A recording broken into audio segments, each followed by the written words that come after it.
তো hey guys, আসসালামু আলাইকুম। 100 কে ফলোয়ার্সের ডে 15। তো আজ অনেক লেট হয়ে গেছে, 5 মিনিট টাইম আছে। তো চলো নামাজটা পড়ে আসা যাক, তারপর আবার বাকি ব্লগ স্টার্ট করছি। তো নামাজ পড়ে ফাইনালি চলে এসেছি আর আছি এখন চায়ের দোকানে। কিন্তু চায়ের দোকানে আমরাই চায়ের দোকান খুললি আর লাগাইও আমরাও।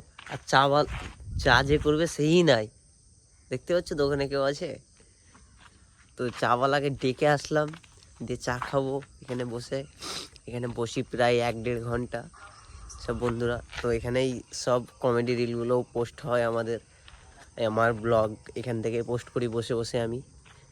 তো চলো ব্লগটা কালকে রাত্রে যেহেতু এডিট করতে পারিনি, আমার শরীর খারাপটা বাম্পার, আর দাঁতের তো ব্যথা তোমরা বলোই না, একটা আক্কেল দাঁত বেরোচ্ছে, দিয়ে খাওয়া দাওয়া করতে পারছি না। তো চলো এটাকে রেডি করা যাক ব্লগটাকে। তো ফাইনালি রেডি হয়ে গেছি আর এখন যাব কাজে। আর ফেসটা দেখো কি হয়েছে কদিনে, খালি রোদ দূরে কাজ করে করে দেখো ফেসের পুরো 12টা বেজে গেছে।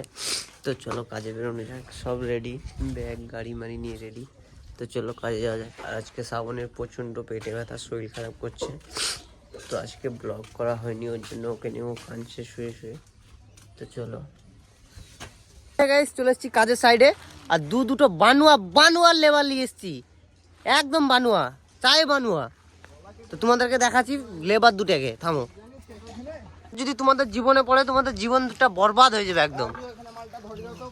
এই দেখো সব থেকে বানুয়া এটা, আর তারপর এটা দেখে রাখো। তো চলো কাজটা করা যাক, তারপর দেখছি এদেরকে। আজ এখনো খাওয়ার টাইম হয়ে গেছে আর এখন খেতে বসেছি।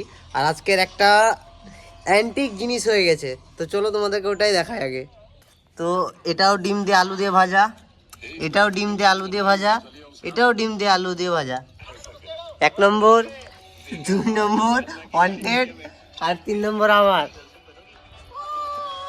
আজু কেমন লাগছে? তো চলো খাওয়া যাক, অনেক হলো যেহেতু সারাদিন খাটি লিলো। আজ কি বলবো, সারাদিন খাটিয়েছি, এগুলো সব মারালো আমাকে দিয়ে। তো হয়ে গাইস ব্লগটা অবশ্যই এন্ড।